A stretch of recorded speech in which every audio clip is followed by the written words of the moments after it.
Hi everyone, welcome back to the Adda 247 counselling. मैं हूं शिप्रा तिवारी। बहुत बहुत स्वागत है मेरे प्यारे बच्चों। कैसे हैं आप लोग? उम्मीद करिए बहुत ही शानदार, जबरदस्त और जिंदाबाद होंगे।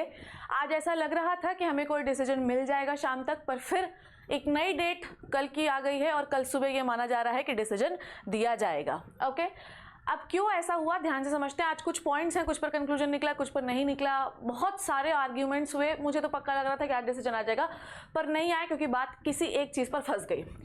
अब कुछ लॉयर्स का ये कहना है कि एनटीए पर ट्रस्ट नहीं किया जा सकता। अगर आप एग्जाम की फेयरनेस को बरकरार रखना चाहते हैं तो एग्जाम को 2 पार्ट्स में होना चाहिए, तो एग्जाम की फेयरनेस बनी रहेगी। वो बताया था ना, ऑनलाइन ऑफलाइन वाला मोड वैसा हो जाना चाहिए। ठीक है, अब पहला सवाल जो है जिस पर डिस्कशन हुआ, ये सारे कंक्लूजन लंच के बाद के हैं क्योंकि कंक्लूसिव पॉइंट जो है वो लंच के बाद ही निकले।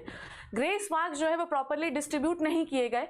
जो बच्चे ज़्यादा हल्ला कर रहे थे उनको ग्रेस मार्क्स दिए गए, पर जो बहुत दूर दूर के सेंटर थे उनको ग्रेस मार्क्स सही तरीके से नहीं दिए गए। जिनके सेंटर पे वाकई में गड़बड़ी थी उनको ग्रेस मार्क्स नहीं मिले। नेक्स्ट इज क्वेश्चन नंबर 19 पर एक बहुत बड़ा सवाल उठा। सवाल ये था कि अगर हम ओल्ड एनसीईआरटी, जिसका क्वेश्चन है ये, अगर हम ओल्ड एनसीईआरटी को फॉलो करते हैं तो ऑप्शन नंबर 2 करेक्ट है, और अगर हम न्यू एनसीईआरटी को फॉलो करते हैं तो ऑप्शन नंबर 4 करेक्ट है।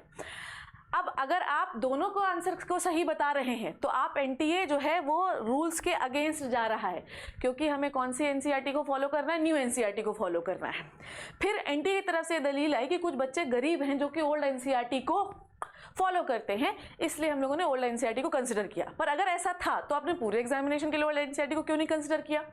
नेक्स्ट इज, इस पर पर्दा ना डाले, और ये बहुत बड़ा मुद्दा है। हमें तो ऐसा लगता है क्वेश्चन में क्या होता है बेटा। आप समझो कि अगर एक क्वेश्चन भी गड़बड़ हो जाता है तो पूरी एग्जाम की गोपनीयता खराब हो जाती है और पूरे एग्जामिनेशन पे क्वेश्चन उठ जाता है। इसके लिए आईआईटी दिल्ली की एक कमेटी को गठन किया गया है और कल सुबह 10:30 बजे तक जवाब मांगा गया है कि आप बताइए कि आपके हिसाब से सही कंसेप्ट के हिसाब से सही आंसर कौन सा है।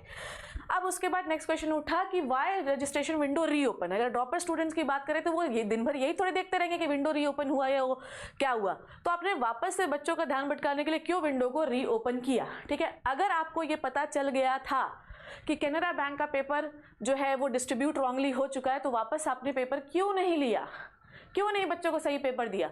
और अगर एनटीए को ये पता था ये हजारीबाग में जो है सवाई माधोपुर में पेपर लीक हो चुका था, तो आपने एग्जामिनेशन पे वहीं पे स्टे क्यों नहीं लगाया? पेपर लीक वाइड स्प्रेड है या सिस्टमिक है, ये अभी तक एनटीए डिक्लेयर नहीं कर पा रहा है। अगर आपको पहले दिन से पता था कि सवाई माधोपुर में पेपर लीक हो गया तो आपने वहीं पे स्टे क्यों नहीं लगाया? कंटिन्यूसली एनटीए जो है वो पर्दा डालता जा रहा है कि लीक नहीं हुआ। अब यहाँ पर कोर्ट में आज यही पता लगाया जा रहा था कि नीट जो है वो जो लीक हुआ है वो 2 ही सेंटर पे हुआ है, पूरे इंडिया में हुआ है। ठीक है, उस तरीके से आप ध्यान से सुनिए। जो आपके हुड्डा जी थे उनका तो ये कहना था कि जितने भी 13 लाख के आसपास स्टूडेंट क्वालिफाई उन सबका रीनीट होना चाहिए, तो दूसरे जो लॉयर है उनका ये कहना था, ठीक है, उनका ये कहना था कि आप ऐसे एग्जामिनेशन पे कभी ट्रस्ट ही नहीं कर सकते जिसके 61 टॉपर हो, या उस एजेंसी पे कभी ट्रस्ट नहीं कर सकते। ठीक है, एनटीए ने कभी स्टूडेंट्स के बारे में सोचा ही नहीं। अगर वो सोचती तो कभी भी अपने इस मामले को छुपाती नहीं और उसी समय एग्जामिनेशन रीटेस्ट करा लेती या वहीं पर एग्जामिनेशन को रोक देती। तो फिलहाल के लिए ये कंक्लूसिव पॉइंट थे। कल आपका क्वेश्चन कौन सा करेक्ट है फिजिक्स में ये आपको पता चल जाएगा। आई होप जो मैंने समझाया वो समझ में आ गया। कल आई होप डिसीजन आ जाना चाहिए और फिर हम काउंसलिंग की ओर बढ़ेंगे। फिलहाल के लिए काउंसलिंग आपको पता है कि कितने जुलाई से होने वाली है बच्चों, उस पर ध्यान देते हैं। और अभी मेरा कुछ ही समय में एक वीडियो आएगा डीम्ड यूनिवर्सिटी पे, वो आपको जरूर देखना है, बिकॉज डीम्ड यूनिवर्सिटी पे जाना भी लोगों का सपना होता है। I hope you learn and enjoyed the video. Thank you so much, take care and bye bye.